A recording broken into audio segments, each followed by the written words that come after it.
Professor Dante Galian, uma honra recebê-lo. A honra é toda minha. Um prazer mesmo, muito grande em tê-lo aqui. Seja muito bem-vindo ao Café Muito com obrigado, Repertório, à Escola de Repertório. Apresentar o senhor é uma tarefa difícil. Apresentar Senhor, você, não. tá bom. Vou apresentar você é uma tarefa difícil, um homem de múltiplas frentes de trabalho, de múltiplos caminhos, uma longa experiência com leitura, com livro, com pesquisa, com ciência. Historiador de formação? Sim. Professor da Escola Paulista de Medicina, coordenador do Laboratório de Leitura, o LabLei, Isso. que deu um livro muito interessante, A Literatura como Remédio, os clássicos e a saúde da alma. Sim. Muito bem. Professor Dante, o que é o Laboratório de Leitura? O que é o LabLei? Como foi essa experiência? Como é que ela aconteceu? Por que numa escola de medicina? Então, o LabLei, ele surge dentro de um contexto no qual, há mais de 25 anos, eu fui para a Escola Paulista de Medicina, a partir da minha experiência como historiador, para montar um museu, que existe até hoje, o Museu da Escola Paulista de Medicina, e um arquivo histórico, e que, ao mesmo tempo, desdobrou-se num projeto na área de formação humanística voltada para a área da saúde. Interessante. Então, o que acontece? Quer dizer, já há 2 décadas, há 2 décadas e meia, a gente já tinha essa percepção de que o desenvolvimento das ciências da saúde, em particular da medicina, caminhava muito por uma linha científica e tecnológica, como é hoje, cada vez mais. Vai. E, claro, isso traz uma série de benefícios. Olha só os ganhos que a gente tem em termos de diagnóstico, de tratamento, essas coisas todas que a medicina foi conquistando nessa interação com as outras ciências, com a tecnologia, assim por diante. Por outro lado, a gente começou a perceber, e isso é cada vez mais patente, né, que essa entrada da tecnologia, da ciência, dentro da área da saúde, né, foi criando um ruído, foi criando um distanciamento na relação profissional da saúde, paciente, médico-paciente. Né? Então, cada vez mais, esse médico ele tem um conhecimento do ponto de vista sistêmico, do ponto de vista biológico, do ponto de vista científico, cada vez mais sofisticado, mas ele foi perdendo a dimensão da pessoa do paciente. E é interessante porque se por um lado a gente tem um repertório extremamente farto do ponto de vista técnico-científico, né, acontece que as doenças continuam se manifestando em pessoas. Elas insistem em se manifestar em pessoas.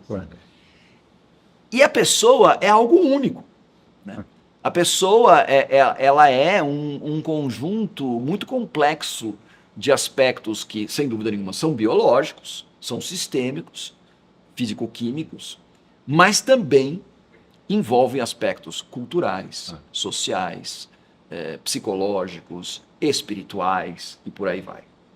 Então, essa dimensão da complexidade, né, do ser humano é um grande desafio para quem lida com saúde, desde sempre e, claro, nos dias atuais. Então, a gente começou a perceber que havia um gap, havia um vazio, né, dentro dessa perspectiva da formação humanística dos futuros médicos e profissionais da saúde.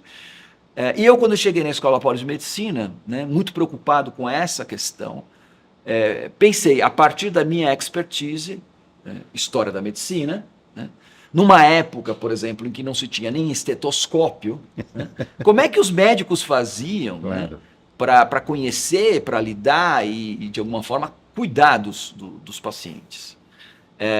E achava que isso ia interessar profundamente aos meus alunos. Só que não. Porque, claro, quer dizer, na cabeça deles, eles estavam numa escola de medicina que o que eles mais queriam era saber qual era a última atualização do ponto de vista científico, do ponto de vista tecnológico, o que está certo, faz parte mesmo da formação. Mas, no fim, né, quer dizer, todo o meu esforço no sentido de ampliar os horizontes, abrir novas perspectivas para os alunos, né, não estava dentro dos interesses desses alunos. Me desculpe interrompê-lo, Imagina. senhor, não, você, perdão, me desculpe interrompê-lo, Dante, mas É curioso, né? Porque aqui na Escola de Repertório a gente sempre diz que a primeira instância de construção de repertório de qualquer área do conhecimento, Uhum. artística, científica, humana, de qualquer área do conhecimento, está diretamente relacionada a conhecer a história dessa expressão humana, né? Então, você Exatamente. gosta de moda? Estude um pouco a história da moda. Sim, Gosta de design? sim. Um pouco da história do design. Gosta Aham. de... Enfim, medicina é a mesma Claro, coisa. Quer dizer, uma exatamente. história riquíssima, Sim. né? Interessantíssima. Avanços, descobertas. Descobertas são vistas com ressalva no primeiro momento e depois assimiladas. É curioso isso, que a própria história da medicina é uma coisa um pouco... Mas isso, Jair, quando a gente tem um pouco mais de história biográfica, Claro. a gente vê isso com muita clareza. Agora, para quem está começando, Claro. né, isso não é tão óbvio. Não é tão Até óbvio. porque as pessoas não têm tanta história, né? Claro. São jovens, Claro. né? E que estão olhando muito mais para o futuro do que para o passado. É Perfeito. natural. Né?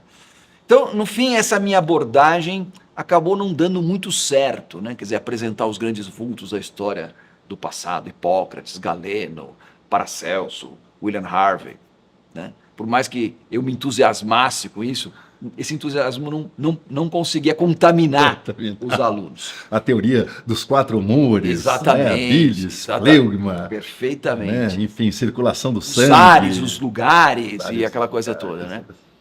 Então, o que eu comecei a perceber é que se eu não mudasse a abordagem didática, metodológica, eu ia transformar as minhas aulas num verdadeiro, que os alunos já me diziam que era uma aula de sonoterapia. Né?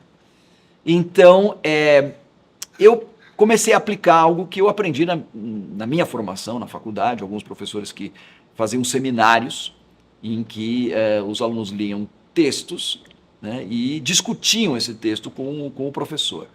Então eu comecei a fazer isso, pegar trechos de grandes textos da história da medicina, por exemplo, o juramento hipocrático, Claro. né, que é um texto fundamental, central, e que geralmente os alunos leem no dia da sua formatura, e geralmente é a primeira vez que eles leem, né? Então eles estão jurando aquilo que eles nem pensaram que iam estar jurando. Então, comecei a trabalhar com essa leitura e discussão de texto. No começo era um pouco difícil, porque o aluno está acostumado naquela perspectiva ativo-passiva, né? O professor é o iluminado e eles são o alumni, aqueles que estão sem luz, né? E quando eu perguntava, bom, o que vocês acharam disso? Né? O que a gente podia extrair daí e tal? Eles ficavam me olhando com uma cara assim, mas não é o senhor que tem que tirar? Não. Mas o historiador, você sabe, né, é paciente. Claro. Né? Então tem que esperar o tempo. E aí, quando surgiam aqueles silêncios constrangedores, sempre tem um que não aguenta e rompe o silêncio, fala qualquer coisa para romper o silêncio. E aí começava, né? Pô, interessante isso, né? Por mais simples, por mais superficial que seja, era sempre um ponto de partida. Funcionou essa dinâmica, porque quando eu terminei a primeira versão dessa disciplina trabalhando dessa forma, um pequeno grupo de 3, 4 estudantes, ao final, na última aula, veio me procurar e falou: olha, Dante, foi tão legal isso que você fez com a gente. Nossa formação é tão técnica, tão bitolada e tal, que a gente tem um espaço assim para ler, discutir, ouvir a nossa própria voz, né? Foi muito interessante. Será que você não gostaria de continuar fazendo isso com a gente num horário extracurricular? Então eu passei de professor de sonoterapia para um professor de tempo extracurricular, o que para mim já foi uma promoção. Claro, claro. E aí, quando a gente começou a fazer esses encontros, né, começou na sexta-feira, isso aí por volta aí de 2003, então já está fazendo 21 anos. 21 anos. Maioridade completa. Já é a maioridade completa. Quando a gente começou a fazer isso, né, eu não tinha ainda muito claro como é que a gente ia trabalhar. Então, eram os alunos que traziam os textos. Olha, o que vocês querem ler e tal. Então, traziam ensaios de jornal, crônicas, questões filosóficas, pequenos textos filosóficos e tal. Até que, um certo dia, um dos alunos que estava fazendo esse grupo com a gente fazia também, paralelamente, uma formação em teatro. Né? À noite, foi passar o dia inteiro na faculdade de medicina e à noite estudar para ser ator. Né? E ele estava com uma dificuldade, porque isso era mais ou menos no meio do ano. No final do ano, ele ia encenar, ele era um dos atores que ia montar a peça Antígona, de Sófocles. E, obviamente, ele estava com uma dificuldade com o texto, aquela coisa toda. E ele pensou, bom, já que aqui é um espaço aberto, por que não, né, discutir Antígona de Sófocles aqui na época a gente chamava de Laboratório de Humanidades. Laboratório de Humanidades. Exatamente, foi o primeiro até hoje, na Unifesp tem esse nome, né, o Laboratório de Humanidades. E, claro, como aquilo lá era um laboratório, estava valendo. Claro. Né? E fomos discutir Antígona de Sófocles. Você sabe que é aquela história, né, da filha do rei Édipo, né, cujos irmãos se mataram numa guerra civil, e o tio Creonte, né, define que um dos irmãos não poderia ser sepultado e o corpo teria que ficar lá exposto em praça pública, e Antígona, desobedecendo a ordem do tio Creonte, vai lá e dá sepultura para o irmão, e por isso ela acaba sendo punida. Interessante porque no primeiro encontro em que a gente foi discutir Antígona, uma aluna da enfermagem, nessa época o grupo já estava crescendo, já estava integrando pessoas de outros cursos além da medicina, biomedicina, enfermagem, fonoaudiologia, os cursos que tem aqui na Unifesp, no Campo São Paulo. E ela, assim, visivelmente emocionada, falou assim, professor, eu sou Antígona. Eu falei, rapaz, esse negócio aqui está fugindo do controle. Ela falou, não, calma, fica sossegado. Né? Aí ela contou uma história de que no estágio dela na enfermagem, ela tinha enfrentado uma situação em que, em função de um problema de óbito de um paciente, ela tomou uma decisão em relação à família que desagradou o chefe de plantão, médico, e que a puniu por causa dessa atitude, que ela considerava uma atitude humana. E ela se identificou com Antígona. Claro. Eu falei, voilá, é isso aqui. Eureka. Eureka. É a literatura. Aquilo que eu estava buscando. Né? Por quê? Porque a literatura, né, ao nos trazer e nos colocar diante de certas situações concretas, que são ficcionais, mas ao mesmo tempo são muito humanas, sim, elas permitem com que a gente se identifique com as situações e com as personagens, e a partir daí comece a refletir a partir da nossa própria condição. Interessante, quer dizer, os caminhos que o laboratório acaba tomando são trazidos por uma estudante. Exatamente. A partir de uma experiência pessoal trágica, por assim dizer. Sim. Difícil. Sim.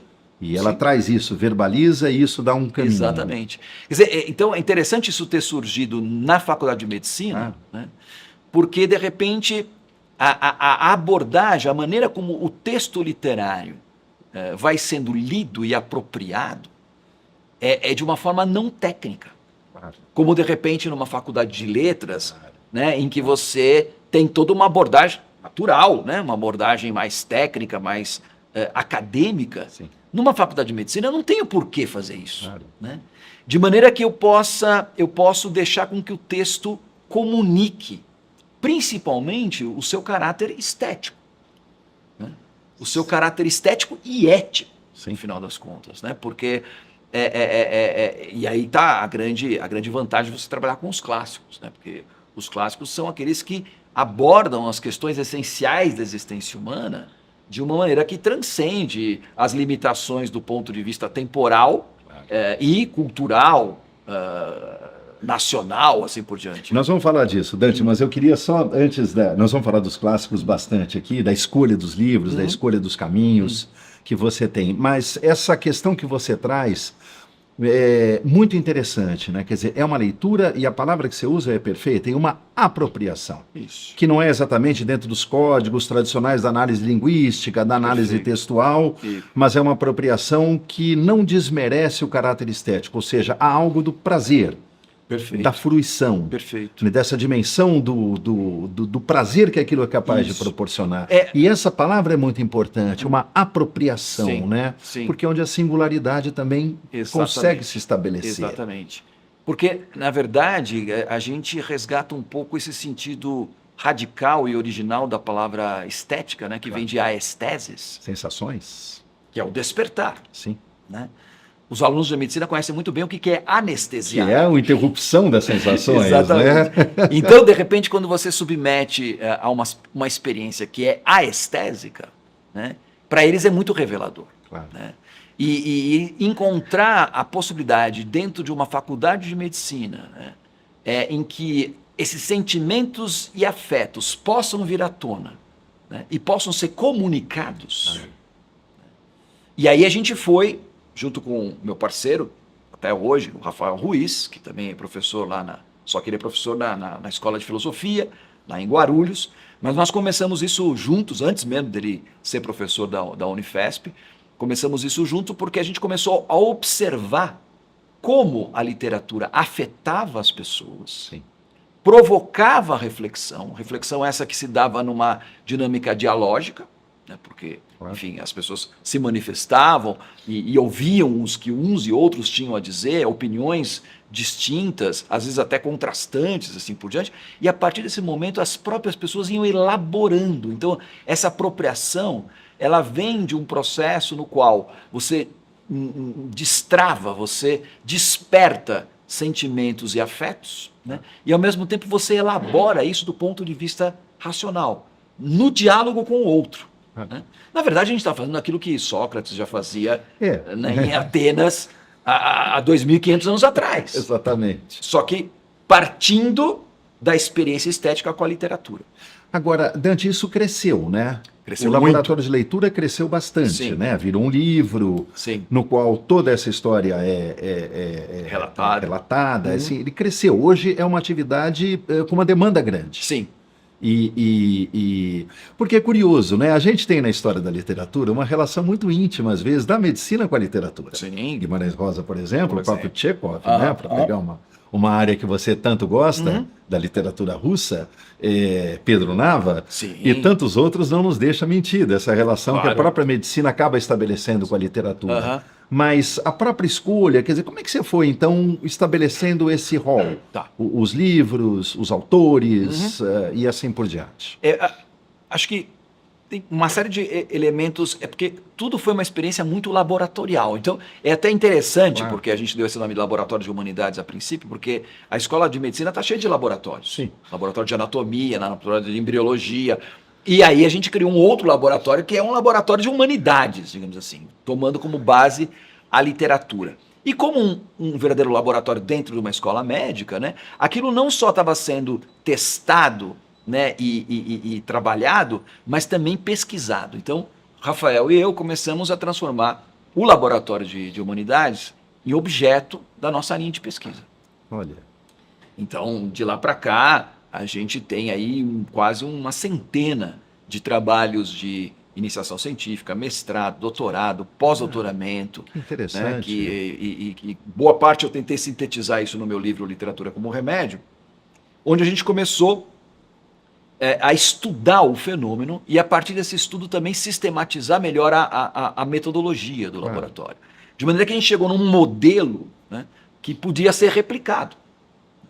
O modelo do laboratório de leitura. A gente começa com as histórias de leitura, itinerário de discussão, histórias de convivência, e aí a gente abarca essas 3 dimensões da experiência humana, né, que já é colocada na perspectiva da formação no modelo clássico de Aristóteles, afeto, inteligência e vontade, e que o modelo cartesiano explodiu. Né? E cujas consequências a gente está sentindo até os dias de hoje. A hiperespecialização, exatamente. Por exemplo, né? Então, o laboratório, né, quer dizer, o grande diferencial do laboratório de leitura é ter essa base, em primeiro lugar, laboratorial mesmo, ou seja, de fazer a coisa acontecer empiricamente e pesquisar os efeitos disso de um ponto de vista científico, né? E daí todo o nosso trabalho dentro da universidade, né, que acabou tendo um desdobramento, inclusive internacional. A gente teve convênios com a universidade na Espanha, Inglaterra, França, e então a gente começou a ampliar toda essa questão e chegar numa sistematização que, ao mesmo tempo, mantém essa espontaneidade, né, e esse respeito pela dimensão afetiva, reflexiva, mas, ao mesmo tempo, de uma forma científica. Que tem um método. Um método. Uma exatamente, condução. Exatamente. Você diria, assim, nos clubes de leitura, né, muitos aconteceram e acontecem no Brasil todo, eu acho uma coisa muito bem-vinda, né? Sim, você que é um amante dos livros, ou por assim dizer, nós que somos amantes dos livros, claro. Mas é preciso ter um método, né, Dante? Aham. Não é só o que você acha, e o que você achou, o Sim, que você achou. sim. Talvez como ponto de partida. Aham. Mas um método é importante. É preciso Sem extrair mais coisas além do o que você achou, o que você achou. Sim. Como é que vocês fazem isso no laboratório de Então, a gente foi estruturando essa metodologia baseada fundamentalmente nessa experiência empírica que a gente observava e, ao mesmo tempo, no estudo teórico que a gente começou a fazer do ponto de vista da pedagogia, da educação, da filosofia, da estética, né? E a gente acabou percebendo efetivamente que se a gente quisesse propor a literatura como um meio de formação humanística e de humanização em saúde, a gente tinha que respeitar, né, essa experiência tridimensional do humano, né? Então, a metodologia do laboratório ela foi estruturada dessa forma. Em primeiro lugar, é privilegiar a manifestação ou a experiência estética. É o que a gente chama de histórias de leitura. No primeiro encontro, quer dizer, as pessoas leem o livro antes, né? Tem um intervalo até o início dos encontros. Os encontros são sempre de 1h30, que é um tempo razoável, né? Porque não é nem muito nem pouco. A gente sempre termina com aquele gostinho de quero mais. Isso, né? Importante, né? E aí, então, nesse primeiro encontro, nós, como coordenadores do laboratório, a gente convida as pessoas a contarem a sua história de leitura. Não é se o texto é do romantismo, do realismo, se o narrador está em primeira ou terceira pessoa, né? Mas, o que foi para você ler este livro? Como é que você leu esse livro e como é que esse livro te leu? Porque é isso. É uma via de mão dupla. Claro. Né? A partir desse momento, a gente já começa a identificar quais são os grandes temas, quais são as grandes questões que merecem ser retomadas e aprofundadas. A partir do segundo encontro, a gente entra no método do laboratório, naquilo que a gente chama de itinerário de discussão.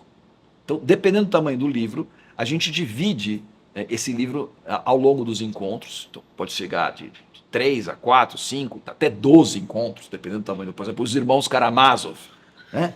Exige, né? Claro. Ou Ana Karenina, Guerra e Paz, são livros que você precisa desenvolver, porque no laboratório de leitura o compromisso, Jair, é com a profundidade. Claro. Eu ia exatamente perguntar isso para você, que é uma marca do trabalho seu Sim. e do laboratório. Sim, sim. A profundidade. Sim, sim. A recusa do ligeiro Exatamente. e do superficial. Exatamente. A profundidade. Exatamente. Porque só ela pode nos dar certas coisas. Isso. Por isso que a gente, assim, depois de fazer as histórias de leitura, a gente propõe uma releitura. As pessoas acham estranho no começo, coisa assim, acabei de ler, vou ter que ler de novo. Não. A releitura é uma outra leitura. É uma outra leitura. Né? E aí eles vão percebendo isso. Né? Claro. E na medida que vão trazendo, a gente vai chegando num grau de profundidade, de descoberta a respeito do humano, a respeito de si próprio, que é algo terapêutico, no final das contas. Né? Sem deixar de lado esse aspecto afetivo, emocional, você também trabalha numa perspectiva racional, reflexiva, coletiva. Coletiva. Né? Então, as coisas que surgem nesses encontros intermediários do itinerário de discussão são coisas fantásticas. Né? E vai te permitindo uma apropriação da obra que uma leitura sozinha não permitiria. Não tem essa possibilidade. Claro. Então, quer dizer, a experiência que as pessoas têm com o livro no laboratório de leitura é uma experiência muito mais profunda e muito mais ampla do que elas teriam lendo sozinhos. O que já é uma coisa fantástica, maravilhosa. Mas assim, quando você faz isso dentro da experiência do laboratório, isso chega num grau de profundidade e de amplitude que é inusitado. Né? E aí, no último encontro, né, fechando o ciclo, a gente pede para as pessoas trazerem as suas histórias de convivência. O que significa isso? Quer dizer, você já começou a tua convivência sozinho lendo o livro por conta própria. Então você começou a conviver com os personagens, assim por diante. A partir do momento que começaram os encontros, né, no laboratório de leitura, essa convivência se ampliou. Porque já não era mais a sua leitura. Era a sua leitura e a leitura de fulano, ciclano, mengano, tal. E as descobertas que você foi fazendo. Descobertas essas que vão impactando na tua vida. Eu costumo dizer que ninguém sai do mesmo jeito que entrou no laboratório de leitura. Claro. Porque é uma experiência muito envolvente, muito emotiva, muito transformadora. Muito profunda. Muito profunda. E no final as pessoas têm que contar o que fica para elas daquela experiência. Né? Quer dizer, o que eu levo para a minha vida dessa experiência de ter lido tal livro no laboratório de leitura. Agora, Dante, você, quer dizer, há vamos dizer assim, nos critérios de escolha dos livros e dos autores, quer dizer, autores brasileiros, autores estrangeiros, latino-americanos, hoje em dia, escritores de literatura africana ou oriental, quer dizer, como é que é feita essa é uma pergunta e eu queria emendar isso numa questão que é, na verdade, sei que é um tema muito apaixonante para você, de fato, a literatura cura. Ela é um remédio mesmo? Ela amplia, de fato, a nossa perspectiva de vida? Ela traz repertório? Ela dá a mesma coisa? É diferente uma relação com a literatura do que não ter uma relação com a literatura? Sem dúvida, sem dúvida. Eu acho que, assim, em primeiro lugar, né, a qualidade da literatura é algo que a gente foi descobrindo na prática. Né? Hoje, quando a gente fala assim que o laboratório de leitura é um espaço de experiência estética e reflexiva com os clássicos da literatura, Com os clássicos, tá. universal, isso veio como um desdobramento empírico, laboratorial mesmo. Em que sentido, Jair? Porque no começo a gente não tinha nada claro. Então começou com Antígona porque foi uma indicação desse aluno. E durante muito tempo a gente lia aquilo que os alunos queriam ler. Então, nisso vinha tanto textos clássicos quanto textos contemporâneos, best-sellers e assim por diante. E aí a gente começou a perceber que a qualidade e a mobilização que os textos clássicos propiciavam era completamente diferente do que um best-seller ou um livro qualquer, né, que estava vendendo muito naquela época, mas que depois de 2 meses ninguém mais se lembra dele. Literatura de aeroporto, como é chamada muitas vezes, né? Essa coisa mais ligeira. Aí a gente começou a perceber, na prática, né, por que clássico é clássico. Porque o clássico, né, quer dizer, ele tem um princípio ativo, já que a gente está falando de medicamento, de remédio, né, ele tem um princípio ativo muito mais poderoso. É por isso que ele permanece. Por isso que ele permanece. Né? Quer dizer, esse é o motivo pelo qual um texto, por exemplo, escrito no século VIII a.C., a Odisseia, permanece atual e potente até os dias de hoje. Claro. Né? Então, a questão... E aí, aos poucos, a gente foi descobrindo para que eu vou gastar tempo lendo coisas que não vão dar o mesmo resultado que um texto clássico vai dar. Claro. Foi aí que a gente começou, né, a fechar com os clássicos da literatura universal. Quando eu digo fechar com os clássicos, não significa que a gente também não traga literatura contemporânea, quando eu sinto que naquela literatura contemporânea há um potencial de clássico, porque, quer queira, quer não, clássico não nasce clássico. Exatamente. Né? Quer dizer, o clássico ele se torna clássico. Exatamente. Com o tempo. Exatamente. E a gente vai ganhando um pouco esse faro, né? Esse sentido, assim, no sentido de ver esse aqui tem potencial. Claro. Né? Traz coisas interessantes. Exatamente. Abre para perspectivas interessantes. E aí, quer dizer, aí que a gente começou a perceber. Eu sempre tomei muito cuidado para que o laboratório de leitura não fosse confundido com terapia de grupo. Sim. Né? Porque não é. Né? Porque, na verdade, o laboratório de leitura sempre foi, e é até hoje, né, uma proposta de formação.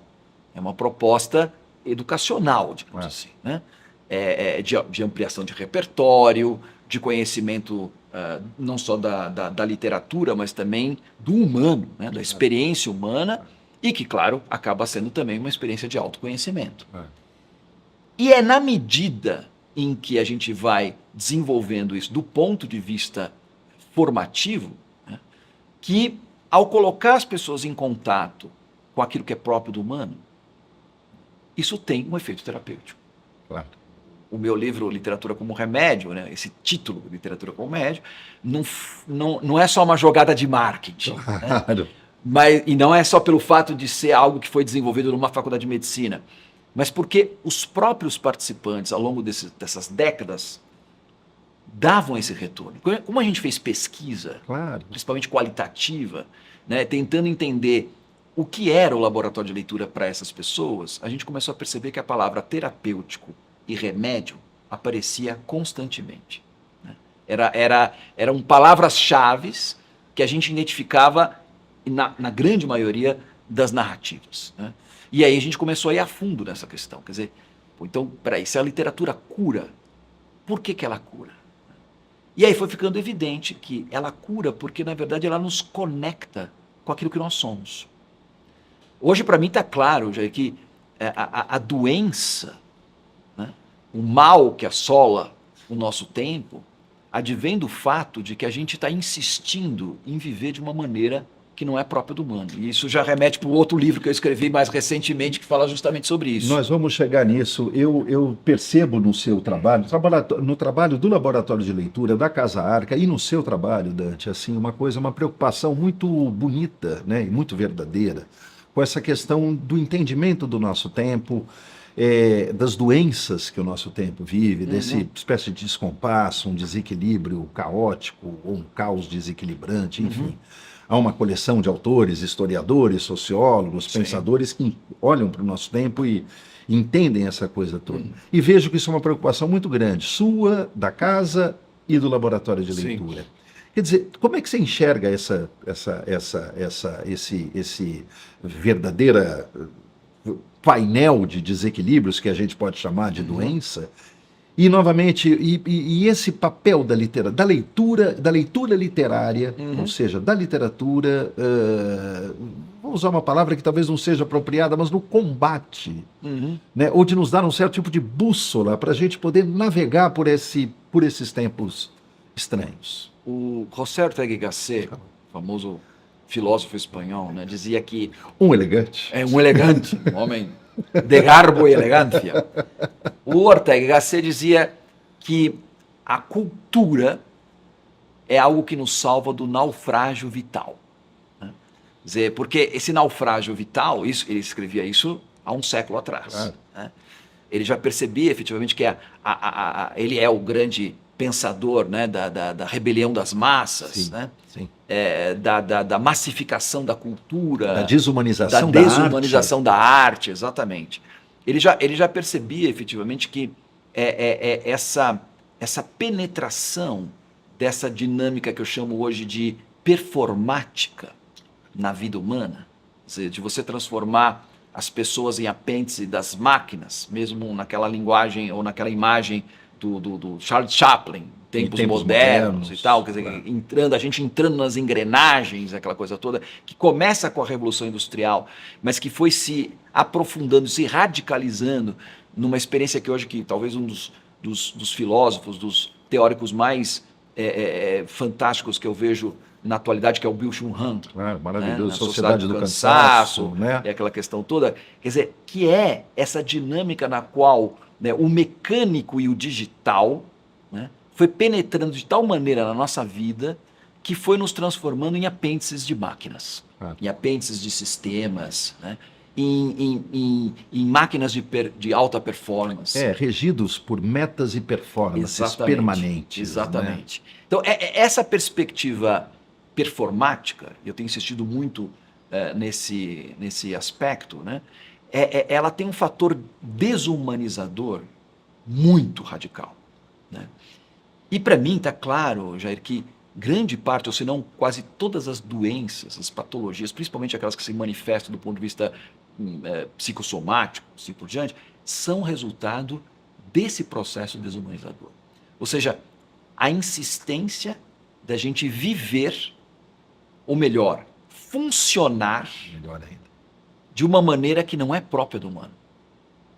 Então, assim, nós somos seres humanos. Seres, como eu falava agora, né, dotados de afeto, inteligência, vontade. Se a gente insiste em viver de uma maneira que não é própria do humano, o resultado é o adoecimento. Generalizado. Total. Né? Não só do ponto de vista individual, mas do ponto de vista coletivo, do ponto de vista social, né? Planetário. Né? Adoecimento esse, inclusive, que envolve não só o aspecto humano, mas cósmico, porque o nosso planeta está doente. Sem dúvida. Né? A literatura, eu fui descobrindo que a literatura, isso muita gente já sabia, né? Mas às vezes a gente tem a tendência a esquecer. Então o que acontece? A literatura, ela nos conecta com aquilo que é próprio do humano. E é nesse sentido que ela tem esse poder, essa força humanizadora, que é terapêutica. Ou seja, se a desumanização é patológica, ela é caminho de patologia, a humanização, ou seja, essa conexão com aquilo que é próprio do humano, ela tem um papel terapêutico, curativo. Né? Então, quer dizer, a literatura, primeiro, ela amplia os horizontes. Né? Ela, é engraçado que, num primeiro momento, ela tem um aspecto daquilo que o Pascal chamava de diversio. Pascal trabalhava muito nessa dinâmica do diversio conversio, né? Que ele achava dois elementos antagônicos e que eu acabei descobrindo com a experiência literária que eles podem e devem estar conjugados, porque a literatura é a diversão que converte, é a diversio conversio, porque ela primeiro ela te liberta. E quando você entra, você está lendo Tolstói, por exemplo, né, ele te leva para a Rússia do século XIX, ele te leva para dentro da fazenda do Lievin, né, ele te leva para o baile em que Ana Karenina aparece com aquele vestido preto e encanta a todo mundo, né? As jantares, né? As recepções, né? E as intensidades que você encontra, por exemplo, em Dostoiévski ou em Guimarães Rosa, no Grande Sertão Veredas, né? Aquele mergulho no sertão, naquela coisa mística, profunda. Então, a literatura... Esse sertão que é muito pouco geográfico, é absolutamente metafísico. É tudo, né? Claro, é tudo. Claro. Somos nós mesmos. Somos nós mesmos. Sertão. Sertão. Né? Sermos tão, né? Então, assim, quando você está lendo um livro como esse, né, ele faz com que você saia dessa dinâmica automática, performática. Então, ele é libertador. A princípio é uma fuga, claro, mas é uma fuga necessária. Claro. A partir do momento que você sai disso, dessa dinâmica, você começa a se descobrir. Caramba, eu sou muito mais. O ser humano é muito mais do que a princípio eu imaginava que era. Do que essa funcionalidade Exatamente, atribuída, né? E aí a gente começa a identificar. Putz, mas é isso. Né? É isso que eu gostaria de ser. É isso que eu sou no meu âmago, só que eu estou desligado disso aqui. Claro. Na hora que eu começo a me reconectar com isso, se isso é potencializado ainda mais numa experiência como a gente propicia no laboratório, em que as pessoas podem falar, em que as pessoas podem ouvir, em que as pessoas podem se emocionar e até chorar, é comum que isso aconteça, né? Elas começam a falar, não, eu não posso mais viver dessa forma. Né? Eu tenho que ampliar. Né? Um conceito que eu gosto muito é do Montesquieu, num ensaio que ele escreveu para a enciclopédia, que chama-se O Tratado sobre o Gosto. Sim, é maravilhoso. Depois virou, inclusive, um livrinho autônomo. O Renato Janine Ribeiro. Mas que é um verbete da enciclopédia, originalmente. Exatamente. Né? Originalmente exatamente. E ele fala, né, que esse processo de humanização, né, ou seja, de a gente se tornar mais humano, né, é um processo de ampliação da esfera da presença do ser. É uma experiência magnânima. Eu gosto muito dessa palavra, quer dizer, da alma grande. Da alma grande, né? Que contrasta com a nossa experiência cotidiana, que é pusilânime, que é da alma pequena. Da alma pequena. Então, assim, a dinâmica que a gente vive hoje, essa dinâmica performática, é uma dinâmica pusilânime, claro, que diminui as almas. Né? Porque coloca as almas dentro de um sistema que faz com que as pessoas se tornem peças de uma engrenagem. Claro. Isso faz com que o sistema funcione direitinho, até certo ponto, mas adoece as pessoas, empequenece as pessoas. Claro.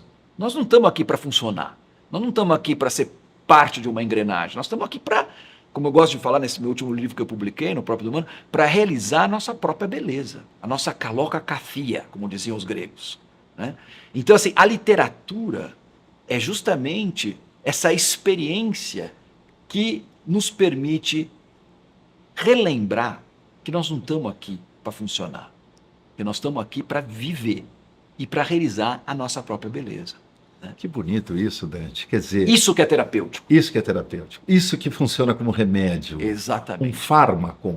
Exatamente. Né? No sentido original da palavra. No sentido original da palavra. Exatamente. Agora, Dante, você leva essa experiência também dessa proposta humanizadora, né? Humanística e humanizadora, eu tenho observado no seu trabalho, também para os ambientes corporativos e empresariais. Isso. A experiência com a Casa Arca, né, que tem um nome lindíssimo, né? Casa Arca é uma casa. Sim. E a casa chama-se Arca. Isso. Que não é um nome qualquer. Não, não é. Ela tem possibilitado também de você trazer esse debate, a importância desse debate para os ambientes corporativos Perfeito. e para os ambientes empresariais, executivos.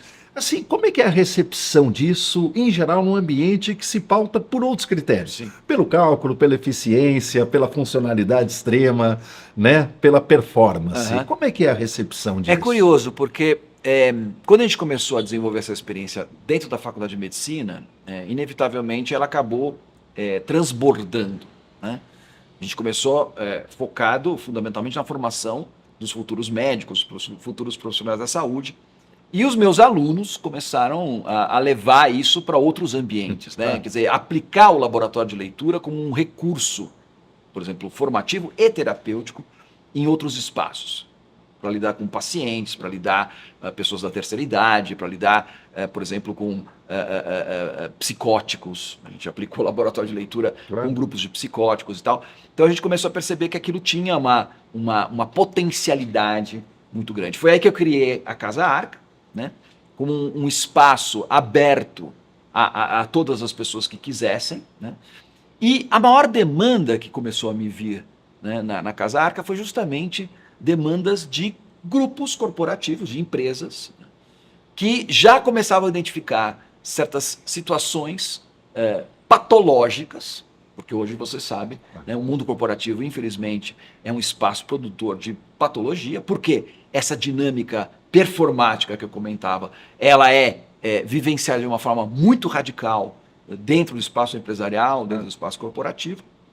Então começou a surgir essa demanda, porque alguns alunos meus, participantes do laboratório de leitura na Unifesp, eram do mundo corporativo e falaram assim, é isso que o mundo corporativo está precisando. Laboratórios farmacêuticos, empresas Exatamente. médicas, enfim, vem daí Começou esse trânsito, por aí. entendo. Começou por aí, e a partir daí a coisa começou a se ampliar, a se estruturar, né? Então hoje eu atendo muitas empresas, né? Seja através da própria Arca, né, onde a gente tem um braço corporativo que atende diretamente as empresas, como também através de uma escola de negócios, né, onde eu também atuo como professor e pesquisador, que é o ISE, né, o Instituto Superior da Empresa, que é coligado a um instituto internacional, que é o IESE, que é de Barcelona, mas que está espalhado pelo mundo inteiro. Tá? Hoje o IESE é considerado uma das 3 melhores escolas de negócio do mundo, junto com Harvard e o ICEAD da França. E eles tiveram a sensibilidade, né, de trazer essa experiência do laboratório para dentro dos seus programas, né? Então hoje a gente criou um centro lá, eu e o professor Rafael Ruiz, chama-se Centro de Estudos Humanísticos e Desenvolvimento Integral, né, onde a gente não só aplica a metodologia do laboratório, como também faz estudos sobre o efeito dessa metodologia no ambiente corporativo. E hoje, né, você sabe, Jair, passada a pandemia de Covid-19, uma outra pandemia muito mais ampla, muito mais radical e muito mais assustadora, que é que é a pandemia dos transtornos psíquicos, ela se manifesta fundamentalmente no ambiente de trabalho. No ambiente de trabalho. Então, assim, a demanda, né, e a percepção. Aí você fala assim, bom, de fato, né, a mentalidade corporativa, a mentalidade empresarial, ela tá focada no resultado, ela está focada na produtividade, na meta, assim por diante. Mas, né, já se percebe, né, que a insistência radical nessa dinâmica performática tem como resultado a doença. Então, assim, hoje as empresas são as grandes produtoras de patologias psíquicas. Claro. E o pessoal está um pouco desesperado com isso, né, porque isso está afetando, inclusive, os próprios negócios. Claro. Né? Sabe, é um pouco aquela dinâmica que eu comparo um pouco historicamente falando com as trincheiras na Primeira Guerra Mundial. Né? Quer dizer, você vai substituindo os pelotões, né?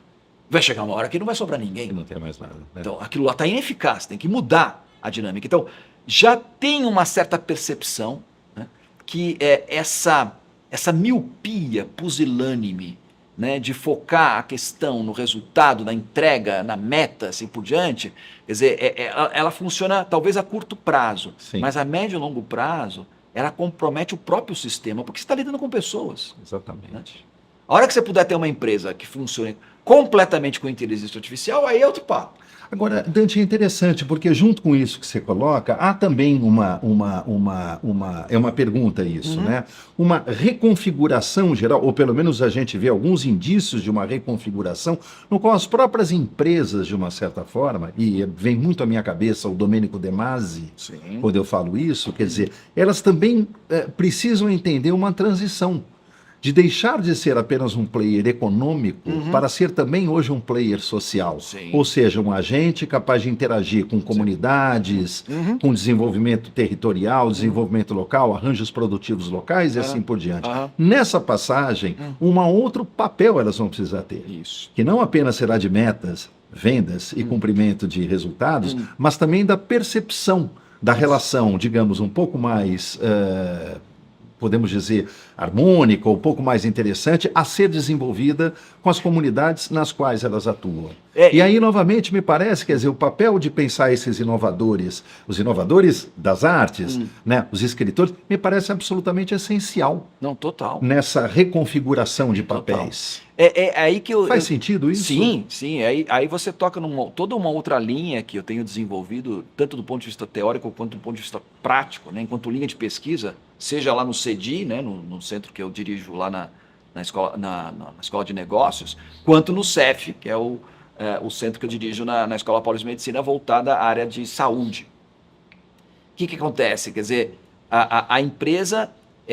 ela aos poucos vai percebendo, né, ainda mais hoje com o conceito de ESG. Exatamente. E a questão da sustentabilidade. Eu tenho defendido muito dois grandes conceitos que estão ligados com todo esse contexto. O primeiro é a questão da responsabilidade humanística. Você falou da responsabilidade social, que hoje eu acho que é um elemento que está mais dado. Está mais dado e reconhecido, né?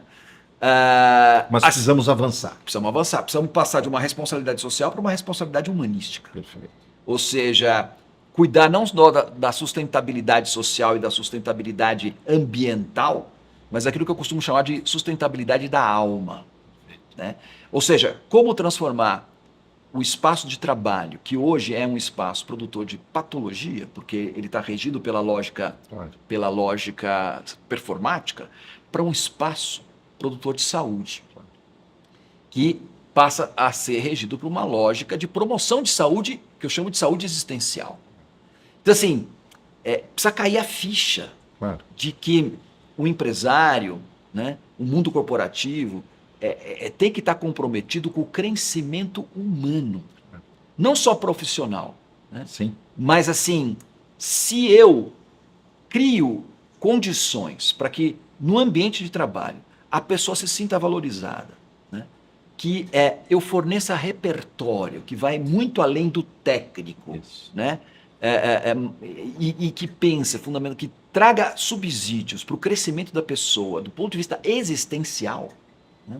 O que a princípio o empresário olha para mim e fala assim, cara, mas espera aí, eu não sou uma faculdade, eu não sou... Nem uma instituição de assistência social. Exatamente, né? Tal. Mas eu falei assim, mas é que se você não mudar a mentalidade, em pouco tempo, o teu negócio vai ficar inviável. Claro. Porque você só vai ter gente doente. Claro. E com gente doente, você vai fazer muito pouca coisa ou nada. Claro. Né? Então, assim, eu acho que aos poucos a gente vai sensibilizando, né, os empresários, empreendedores, CEOs, executivos, assim por diante, a criar um espaço, né, de ampliação da esfera do ser. Né? E que a questão da produtividade, do trabalho, né, das metas, ela surge como uma consequência e não como um princípio. E não como um princípio. É uma inversão. É uma conversão de novo aqui que a gente está propondo. Dante, para a gente baixar os trens de pouso de uma conversa para lá de agradável, ilustrativa e riquíssima, falamos de literatura, falamos de clássicos, falamos de cura. Eu sei que é uma pergunta muito difícil essa, mas se você pudesse deixar 3, 4 ou 5 grandes indicações literárias de autores que você entende que para um público mais amplo, mais aberto, são fundamentais de conhecer, de ler, de se apropriar, de se emocionar, de se afetar, o que você deixaria para a gente? Bom, acho que logo de cara eu indicaria a Odisseia, de Homero, né? Que atualmente está muito acessível através de uma tradução feita por um tradutor português chamado Frederico Lourenço, um cara jovem, ligado à Universidade de Coimbra, e que fez uma tradução belíssima da Odisseia, que é super acessível, onde ele manteve o âmago, né? Um excelente tradutor, um excelente conhecedor do grego, mas sem aquelas dificuldades de tentar adequar com o formalismo métrico, rítmico que você tem no texto original de Homero, fazendo com que você leia a Odisseia como se fosse um livro de aventuras, que é. Né? Isso para mim é muito importante, porque inclusive o meu último livro, O Próprio do Humano, é justamente as 12 lições, né, daquilo que é próprio do humano, e que eu tomei como base a leitura da Odisseia. Então, acho que, primeiro, é um dos livros mais antigos da humanidade, século VIII a.C., foi a base de tudo que se escreveu depois. Sim. Então, eu acho que é um ótimo começo. Um outro livro que, tudo bem, não é tão assim acessível, mas que eu acho que vale muito a pena e que o investimento é extremamente bem recompensado. O outro livro que eu acho que é fundamental e que eu quero deixar aqui como referência também, é O Grande Sertão Veredas, do João Guimarães Rosa. Primeiro porque é o épico brasileiro, né? Porque num país tão controverso e tão crítico como o nosso, né, você poder, pelas mãos e pela música do Guimarães Rosa, penetrar nesse sertão profundo, né, é algo maravilhoso. Eu costumo dizer que as pessoas que dizem que o Brasil não tem jeito, é só ler Grande Sertão Veredas, você vai ver que o Brasil tem jeito, porque é impossível um país que produziu né, um autor e um livro como Grande Sertão Veredas, né, não ter jeito. É óbvio que tem jeito. Né? E acho que o primeiro passo para ter jeito é lendo Grande Sertão Veredas, que é um mergulho profundo, não só na alma do Brasil, mas na alma de cada um de nós. E por último, mas não menos importante, né, que eu acho que é meio que um livro definitivo, que fala que é fruto de uma busca de toda uma vida a respeito da liberdade humana. O que é esse fenômeno? O que é ser humano? O que é ter liberdade? Que é Irmãos Karamazov, do Fyodor Dostoiévski, né? Que eu acho que é um livro assim que em algum momento na vida todo mundo deveria ler, se quiser entender o que é o ser humano, essa luta entre o bem e o mal, cujo campo de batalha é o coração humano, como diz o Dmitry Karamazov, um dos irmãos Karamazov. Dante, muito obrigado. Imagina, eu que agradeço, foi uma delícia aqui conversar com você. Enorme estar Parabéns pelo projeto. Muito obrigado. O Café com Repertório. Café com Repertório. E é magnífico, fantástico, e eu acho que é um serviço assim extraordinário que você presta para o nosso país, para a cultura, para o ser humano. Muito obrigado.